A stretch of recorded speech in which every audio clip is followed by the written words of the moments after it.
Ey cemaatlar, Huday Taala şu tabiatını koyun bernamasını şu Türkmen milletin üstüne koyun zattı Türkmenin sadalığı da.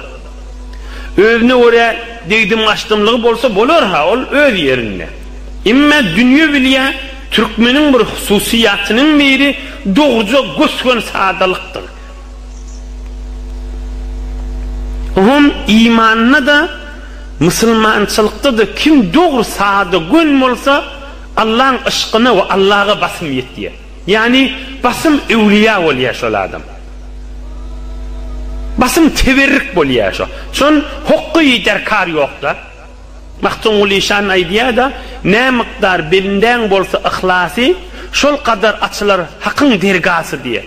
Ey cemaat, imme zor onun ağzına könüp zor öz tadılığından çıkacak bolsa ya öz işlep birin yerini ya öz okuyup birin yerini ya öz zindigi öz yaşap birin yerini o tabiat bilin, özünün tabiatı bilin dava et diye onun çürüyüm şikast diye. Yani neyme? Yani ise görünü ötüyor. Hemen kavut düşünüyor. Bir Türkmen hemen bir şehristana yatını öz şehrimizin içine şehirlerin içine göçüye var ya da bir ovadan sağdalık yerden onun payı çoğruğunu diye nem kadiye, nem oğlum kadiye ünk sağdalık bilin gitsen şehirlerde yaşasan da ovada yaşasan da sen berekette yaşayacak da onun çoğruğunun ağzını ökünecek bulup çay suyunu, kaşık çengalını, üyününü, ovadallığını halçasını çeli onun bir kulli asaptan çıkıyor. Yani asap oluyor. Zindigisinin süzülüğünden çıkıyor. Onun sonra dikkat edin, sonra bir hattı var ya hemen sadalıktan çıkıp var ya da o sadalıktan çıksan da sen hemen mihmanın önüne sadalıktan çıkıyan diyecek de şimdi sonra bir hattı var ya erhiliğinin arasında da şu harekatları şu tekellüfatı girecek oluyor. Neye gerek şu?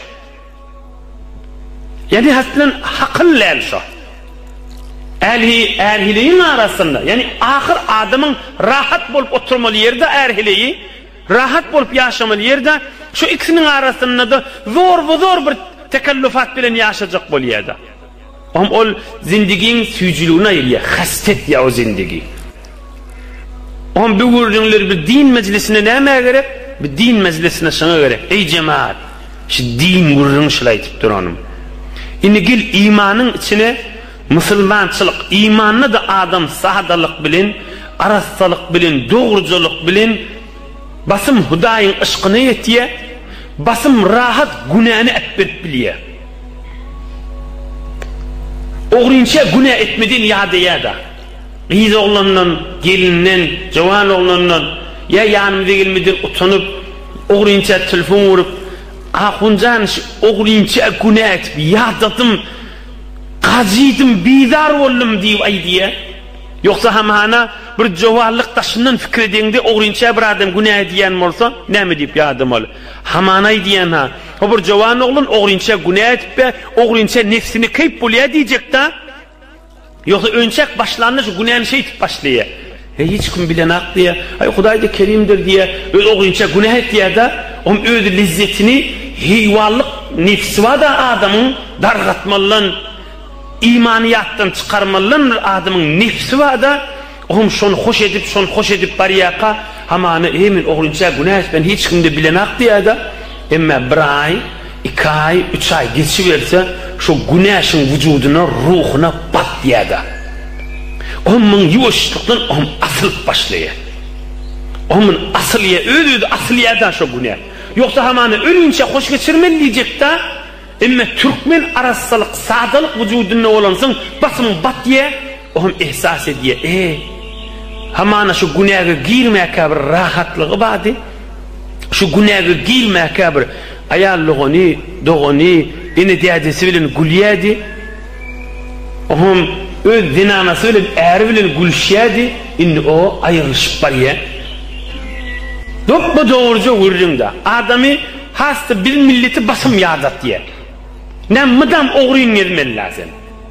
Hamanı oğrun gelmese de yok men yüzün yırtıya aşkara etse de hamanı günahını yüzü çıkarıp aşkara etse de şoň ýüregini düğün bolup, ýymyryk ýanak bolup asylyp duýda şol adamyň ýüregini. Özi içinden imany bilýär-de şoň gelpesi uğurdaýar-da. Bir iman damary şoň göweren akda. İman nuri asylyp duýda şoň gapdanlar.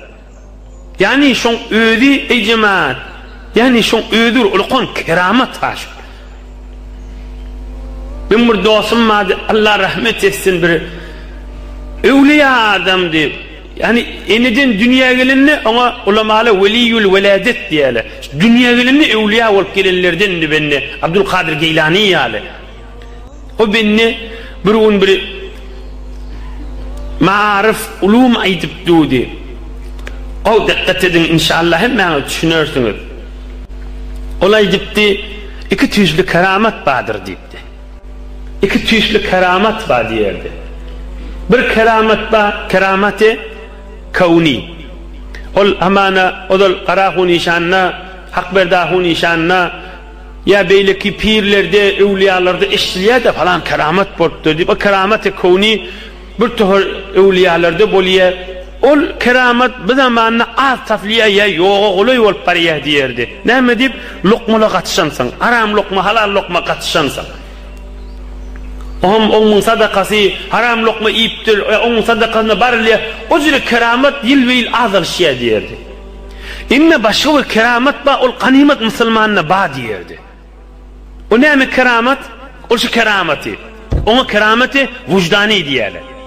Ol adam öl yanının öldü biliye, ötün yıl men qavuttum, indi ötün yıl kiyanak men bolup bilemakşi, ödüm Hudaydan Müslüman aşalıp bar, yani ödüm narahat boliye, şu keramet vicdani iş. Yemin ötün yıl, ya önkil, o zira Huday Peygamber tanıyıp durama, Huday'a şükür, önkütün bolup başım, Huday'a şükür qavi, ödünün içinin yağdayını aydıp duran bir yağday ba, şu kerameti vicdani diyerler daha şu. İmme bir kıyameti çili badır bir yağday, bir keramet diyerdi. Hakikat hak kurrun daha şu. Yani şimdi öyle bir keramet, adam bir günah işlerin içinde, ya bir Hudaydan daşlıkta gelip be, gülüşüp be ha yoldaşları bilen. Şayet zettinle pakşidine koyamazsın. Şayet kellesinde hakkın yok bulup duran vakti olsun. Onu da yüreğinden biraz asılıp duğda şu. İmanla şu asılıp duran, şu öyle bir keramet da. Necire keramet şu? Şun Huday etmesin. Eğer şudu kaptanın asılmasa, nemen günah diyen, bana iştat bolanak diye, men yer çekanak, az vurnun işlerenak, iştat Huday'ın azap yenak, nemen gör diye, men qavdi işlerde görüyen diye, nemet diyen diye, öyle ağlıya, şudur qara yerin eteğine, giyliye bir ul, tamam mı diye. Huday saklasın o gününü. Ey cemaatla, ey doğunçuklam, ey saadala, ey arasta millet, ey Allah'ın bendeleri, ey Resulullah'ın ümmeti. O iki zattan, hafif iki zattan boluya adamın içinde keramet bolmaya. Bir neyem olsa olsun, biri tekebbürlük. Özünün neyem kadip, yaşayan adamın içinde şu keramet yok boluygun boluya. Neyem edip, son tekebbür adam, yellin yaşaya. Bir boş hava bilen yaşaya, aslında içinde cay yok da nur girer yani. Öz vücudi, özünün ne mukadiye, ya avadallığına, ya zirinliğine, ya öz tehsilatına, ya özünün puluna, ya her neyme, ya da hiç tat yok yerinin. Özünün ne mukadip yaşap ve Hudayın nur dökülüp duha. İmmeşin içine girer yani, asıl nuru cay yok da şu bennedi. Bir ulamalı misal getiriyor da, o dirmanla ulamalı yerine getiriyor. Hazreti Sa'di'de bir misal. Bir kuyda kafağı olsa, kuydan kafağı olsa, içi yellin ne olla kuydan, şun deriya salsan, içine su girer mi? Su girmez. Kafağı var da. Şun kafağını açsan da içine su girmeye de kuydak. Hatsan geriye, içinin havası çıkmalı, lok edip, onun içine su girmeli. Şun içinin havası çıkmasa, şu deriyan bol su şun içine girip bilenek da. İçine havadan ne olla? Ne mukadipti o özüne? Boş hava da öyle. Hiç tatlı da öyle. Çünkü deryan içine salyan, bürünüllep batın deryan suha, kuydan içine giren akta. Hem de iç havadan ne olla? Boş hava öldü. Şu luk edip içinin havası çıkmasa, şol seni deryan tuğ giyiren akta. Allah'ın nurdu dol dökülüp batı. Hudayın rahmeti dökülüp batı. İmme şu şeytanlık sıfatla tekebbürlük. Men niye? Salamlaşmalardan, doğru salam almalardan. Ünlü ne mıkar diye, bak o adamın içinden yan keramet tafılmayada. Huday oğlundan saklasın. İnhe keramet vicdani, keramet kavnin üstünden çıkan gurrun molli. Adamın içinden asılıp, hey sen bizden bolli, hey sen bir bolyada inni, bir cevallık var, ya bir adam 17 yaş var, 16 yaş var, ya bir yanlışlık var, bolludan bizden deyip durun bir yağdı, şu keramet da şu. Şu keramet içine giyirse, şunu göğe verme, utarsın. Hey doğancığım, göğe verme, utarsın. Şunu Allah sana nığmet etip verdi. Şu asmallardan sen kursana nur etip zınttu da şu. Şun öyle ulu kon nığmetta. Ayduetin adına şun keramet şu. Huday sana silah edip lütfet, al benden sen kişi deyip veriyor da. Huday saklasın, şu kadar günah edip de yine de şu keramet içinde bulmasa o zol yankı bername ölüm gidiyor da. Günah edip de düşünenak, ulaşanak, tamam donk bulup yere girmese başka çaresi yok. O Huday bir çare veremez.